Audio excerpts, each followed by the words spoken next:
The funeral had already begun. Rows of grieving relatives sat shoulder to shoulder beneath the soft glow of church lights. Some stared silently at the floor, others wiped tears from their eyes.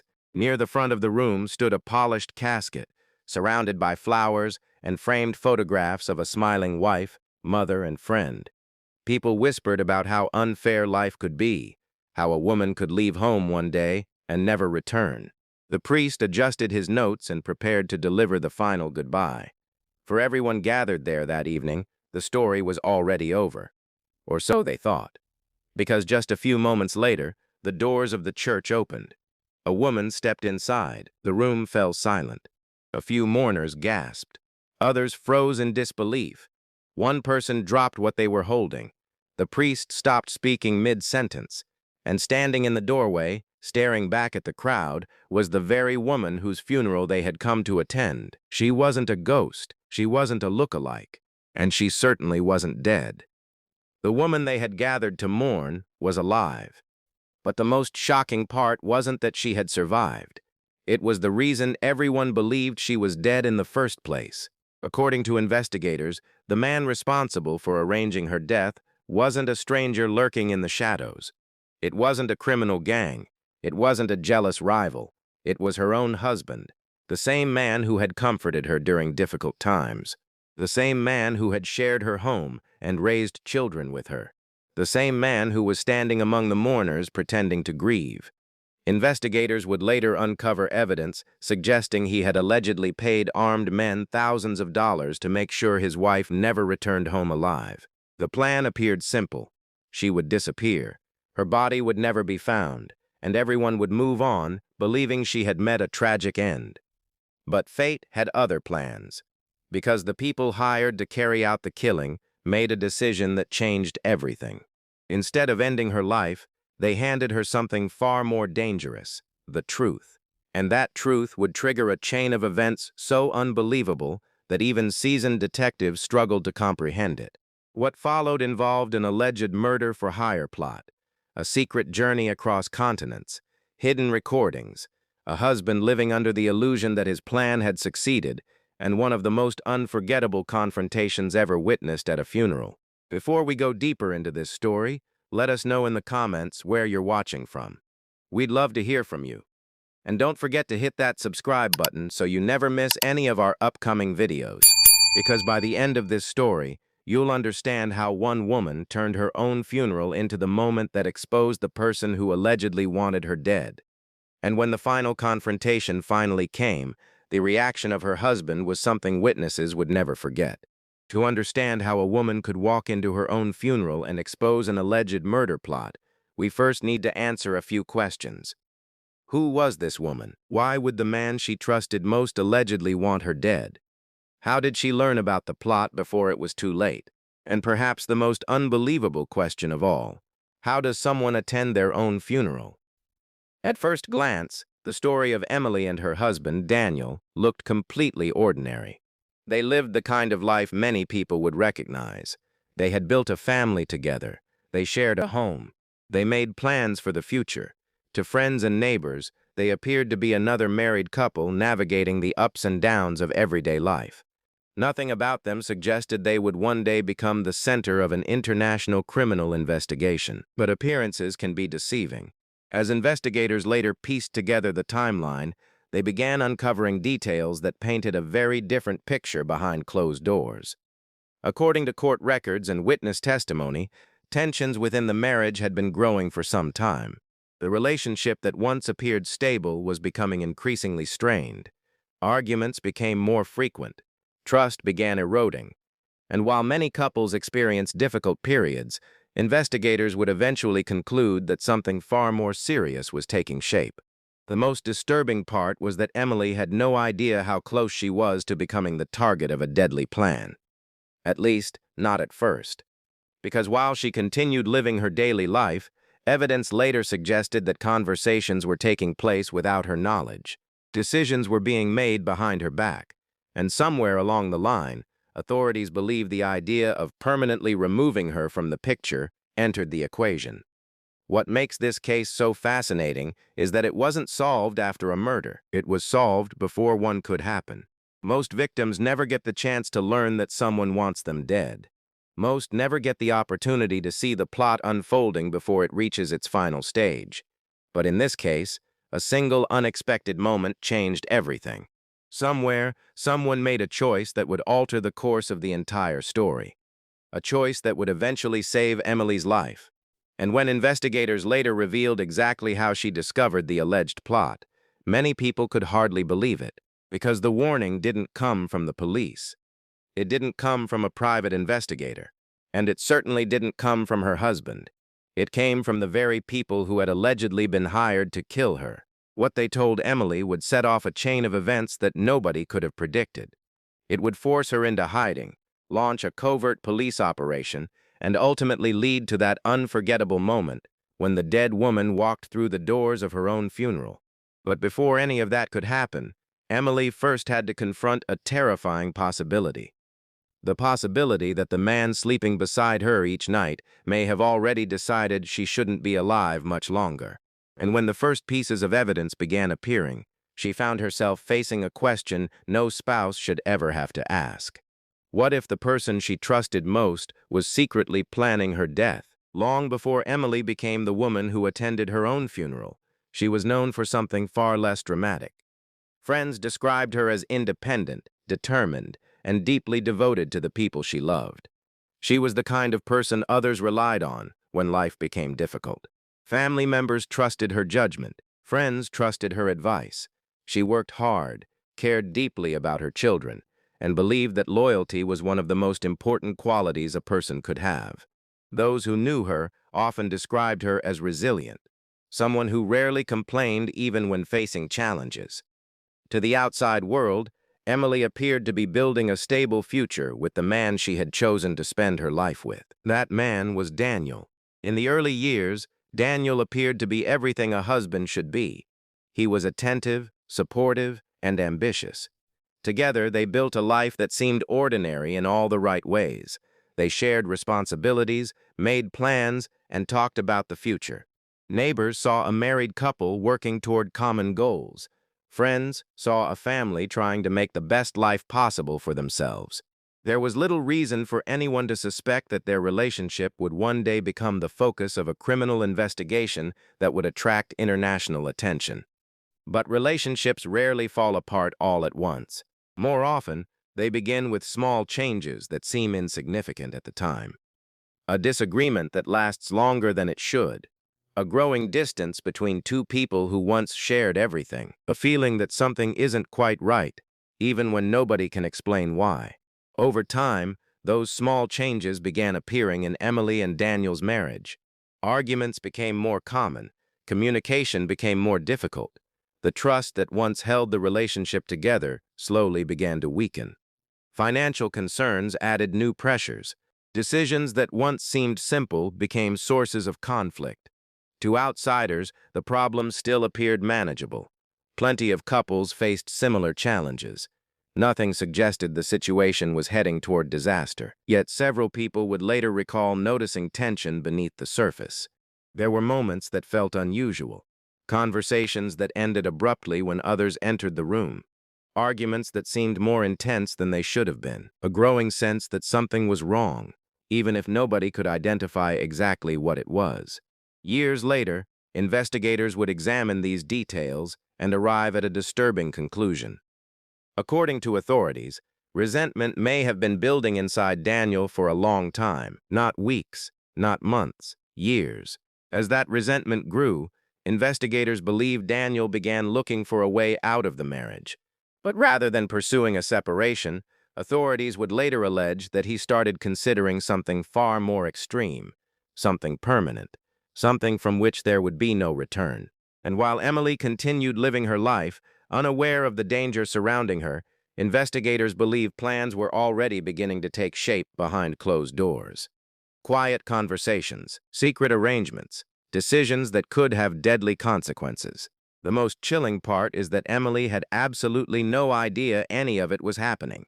She woke up each morning believing she was living a normal life. She had no reason to suspect that somewhere, people were allegedly discussing whether she should continue living at all. Then everything changed. Not because of a police investigation. Not because Daniel confessed, but because of a conversation. A conversation Emily was never supposed to hear. And what she learned from it would turn her entire world upside down. The conversation Emily was never supposed to hear did not come from a detective, a lawyer, or a concerned family member. It came from a source so unexpected that, at first, she struggled to believe a single word of it. When the information finally reached her, her immediate reaction was disbelief. It had to be a mistake, a misunderstanding, some kind of cruel rumor. According to accounts later presented during the investigation, Emily was informed that Daniel had allegedly been asking dangerous questions, not questions about divorce, not questions about moving away and starting over, questions that carried far more serious consequences, questions about hiring people, questions about eliminating a problem, questions about making someone disappear permanently. The claims were so shocking that Emily initially rejected them outright. After all, Daniel wasn't just somebody she knew. He was her husband, the man she had built a life with, the father of her children, the person she believed she understood better than almost anyone else. The idea that he could be involved in something like this felt impossible. But then the warnings continued. More details began emerging, and with every new piece of information, the possibility became harder to dismiss. Witnesses began coming forward, conversations were recounted, meetings were described, phone communications were examined. What had started as an unbelievable accusation slowly began taking the shape of something far more alarming. For Emily, the emotional impact was devastating. Imagine being told that the person you trust most may be planning your death. Then imagine discovering that the evidence is becoming increasingly difficult to ignore. Every memory suddenly feels different. Every conversation takes on a new meaning. Every explanation starts sounding suspicious. As investigators dug deeper, they would later allege that Daniel had already moved beyond mere discussion. Authorities believed contact had been made with individuals willing to carry out the killing. According to investigators, arrangements had allegedly been discussed and money may have already changed hands. If those allegations were true, this wasn't simply an angry husband making reckless statements. The plan was already moving forward, and Emily was running out of time. The terrifying reality was that proving someone intends to kill you before the crime occurs is extraordinarily difficult. There was no body, no attack had yet taken place, no dramatic crime scene existed for investigators to examine.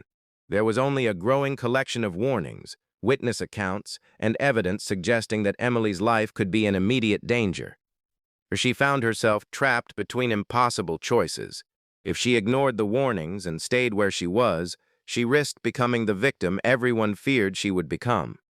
If she fled, she might spend the rest of her life looking over her shoulder. And if she went to the authorities, she would need enough evidence to convince them that the threat was real. Fortunately for Emily, investigators took those warnings seriously. As law enforcement officials reviewed the information, they realized they might have a rare opportunity. Instead of investigating a murder after it happened, they could potentially stop one before it occurred. But preventing the crime would require something extraordinary, something risky, something that sounded more like the plot of a Hollywood thriller than a real police operation.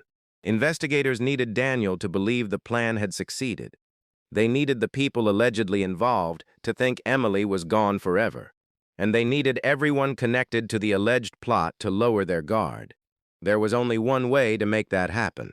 One way to convince the world that Emily was dead.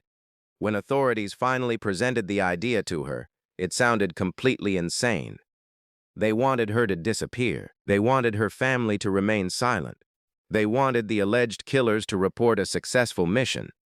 And most shocking of all, they wanted Emily to attend her own funeral. But before that could happen, she would have to vanish without a trace. What happened next would become the most critical phase of the entire investigation. If authorities were going to expose the alleged murder plot, they needed everyone involved to believe that Emily was already dead. The operation required absolute secrecy.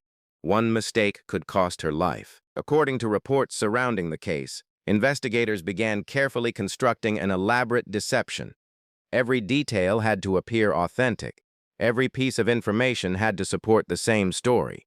Emily would disappear completely from public view, while authorities monitored the reactions of those they believed were connected to the alleged plot. For Emily, agreeing to the plan meant giving up nearly every part of her normal life. She couldn't call friends. She couldn't visit family. She couldn't reassure the people who were worried about her. For all practical purposes, she had to become a ghost. Meanwhile, investigators worked behind the scenes to make the story believable. Information was quietly circulated. Messages were passed along.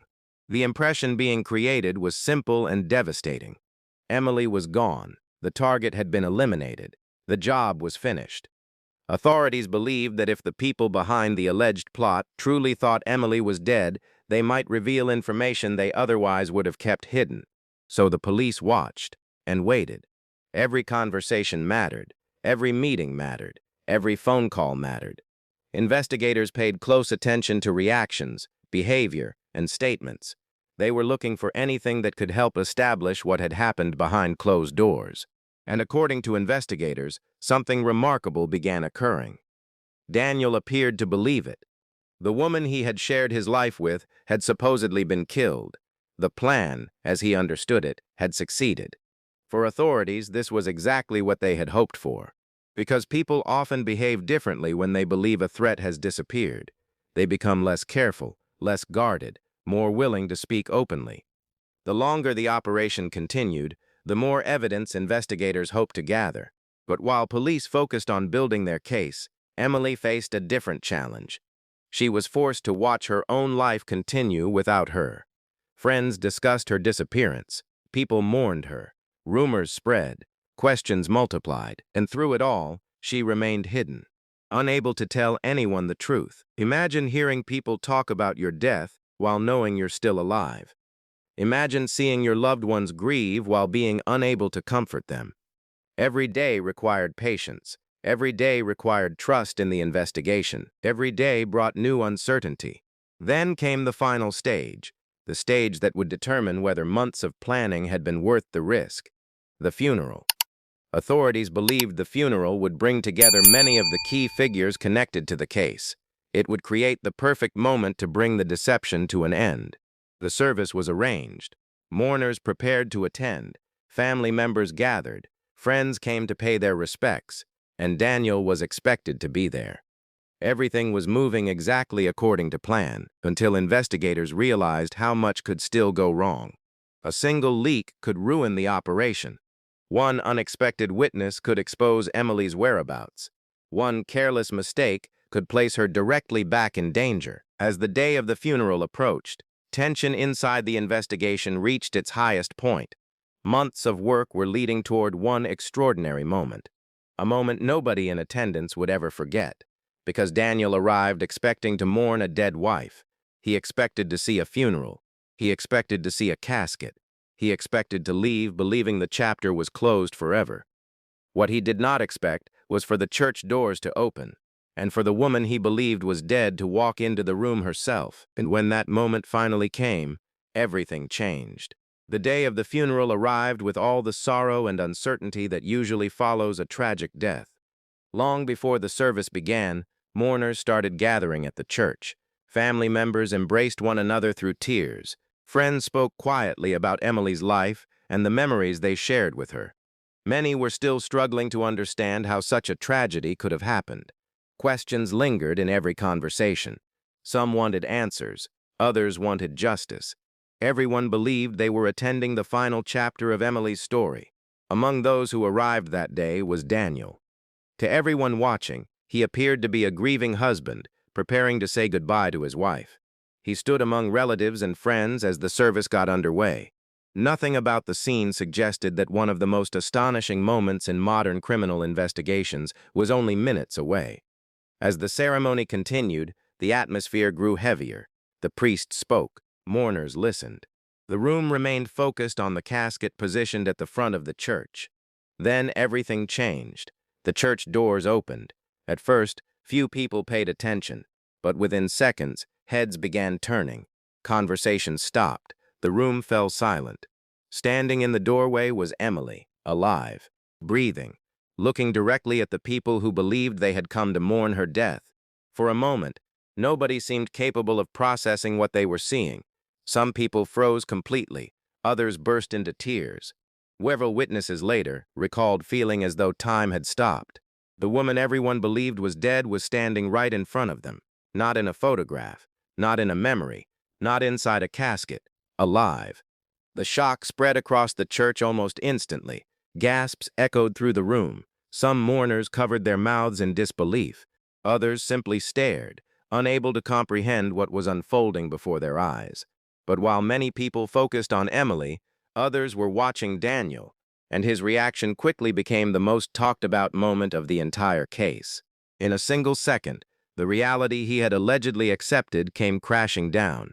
The woman he believed was gone forever was standing only a short distance away. The deception was over, the operation had worked, and the investigation was entering its most important stage. For authorities, this was the moment everything had been building toward.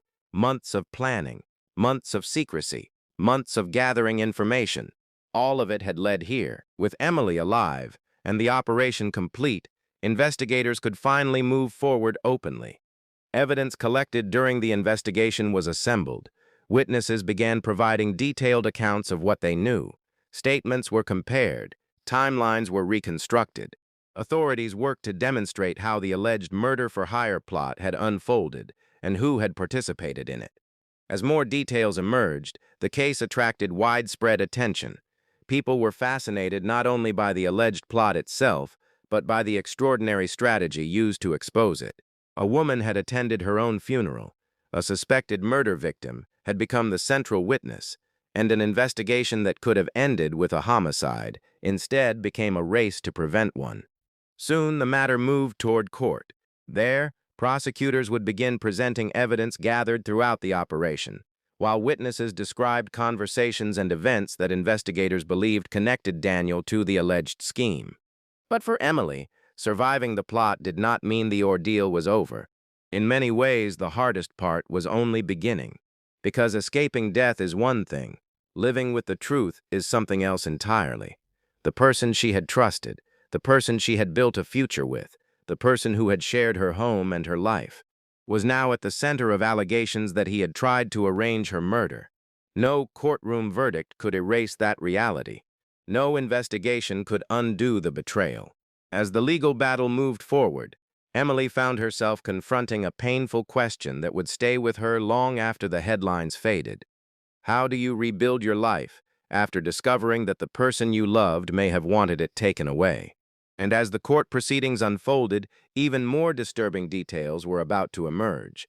Details that would reveal why investigators believed this alleged plot had been set in motion in the first place. As court proceedings moved forward, the public finally began hearing the details investigators had spent months assembling. And with each new revelation, the story became even more disturbing. What had initially sounded like an unbelievable accusation was now being examined piece by piece inside a courtroom. Prosecutors presented evidence, witnesses testified, investigators explained how the operation had unfolded. Conversations that had once been hidden from view were now being scrutinized in public. Every detail added another layer to a case that had already captured international attention. According to authorities, the evidence painted a troubling picture of planning, intent, and preparation. Testimony described meetings and communications that investigators believed connected Daniel to the alleged murder-for-hire scheme. Witness statements were compared against timelines. Financial records were examined. Prosecutors argued that Emily's appearance at her own funeral had prevented what could have become a permanent tragedy. For many people following the case, the most difficult part was not the alleged crime itself, it was the betrayal behind it. When we think about danger, we often imagine strangers, someone hiding in the shadows, someone we have never met, someone we can see coming. But stories like this force us to confront a far more uncomfortable reality. The people we trust the most have the greatest access to our lives. They know our routines, they know our fears, they know where we feel safest. And that is what made Emily's story resonate with so many people around the world. This wasn't simply a story about a woman escaping death. It was a story about trust being shattered in the most devastating way imaginable. While the legal process continued, Emily faced the difficult task of rebuilding her life. Surviving the alleged plot had saved her physically, but emotional wounds are often harder to heal than physical ones. Every memory of her marriage was now viewed through a completely different lens. Moments that once seemed ordinary carried new meaning. Conversations she had forgotten suddenly felt important. Questions she never thought to ask now haunted her. The woman who walked into her own funeral had survived, but survival came with a cost, and although justice may pursue those accused of wrongdoing, it cannot erase the pain caused by betrayal. Years later, this case still leaves people asking difficult questions. How well do we really know the people closest to us? Would you recognize the warning signs if someone in your life was hiding dangerous intentions? Would you listen if somebody came to you with information that sounded impossible to believe? Because Emily almost didn't. At first, the allegations seemed absurd, too shocking, too unbelievable, too painful to accept. But had she ignored those warnings, the ending of this story could have been very different. There would have been no dramatic entrance through the church doors, no stunned crowd, no moment of revelation, no opportunity to expose the alleged plot. Instead, there might have been a genuine funeral, a grieving family, an unsolved tragedy, and a woman whose voice would have been lost forever. That is what makes this story so unforgettable. Not simply because Emily attended her own funeral, but because she lived long enough to expose the truth. And in doing so, she transformed what could have been a murder investigation into one of the most extraordinary survival stories ever told. The funeral that was meant to mark the end of her life became the moment she took it back. As unbelievable as Emily's story may sound, every chapter of it forces us to confront questions that are difficult to answer. Imagine finding out that someone may be planning your death. Imagine being asked to disappear from your own life. Imagine watching people mourn you while you're still alive. And then imagine walking into your own funeral knowing that everyone in the room believes you are dead. Most of us will never face a decision like that, yet Emily did. Faced with an impossible choice, she trusted investigators, stepped into the unknown, and became the center of one of the most astonishing criminal investigations in recent memory. But now I'd like to hear from you. If authorities approached you with the same proposal and told you that faking your own death was the best chance of exposing someone who allegedly wanted you killed, would you agree to it? Would you be able to stay hidden while your friends and family believed you were gone? And if you were in Emily's position, could you ever trust another person again after discovering that someone you loved may have been involved in a plot against your life? Do you think Daniel truly believed he had gotten away with it? Or do you think deep down he always suspected that the truth would eventually catch up with him? Share your thoughts in the comments below. I read as many comments as possible, and I'm always interested to hear your perspective on stories like this. Cases such as Emily's remind us that truth can sometimes be stranger than fiction. They remind us that appearances can be misleading, that warnings should never be ignored, and that a single decision can completely change the course of a person's life. And if you thought this story was unbelievable, wait until you hear about the man who spent years desperately searching for a missing person, organizing searches, speaking to investigators, and pleading for answers, only to discover that the truth had been hiding much closer than anyone could have imagined. That story is coming soon, and trust me, the ending is something you won't forget. If you enjoyed this documentary and want more real-life mysteries, criminal investigations, survival stories, and shocking true crime cases from around the world, make sure you subscribe and turn on notifications so you never miss an upload. Thank you for watching. And remember, sometimes the most dangerous secrets are not hidden by strangers. They're hidden by the people we think we know best. Until next time.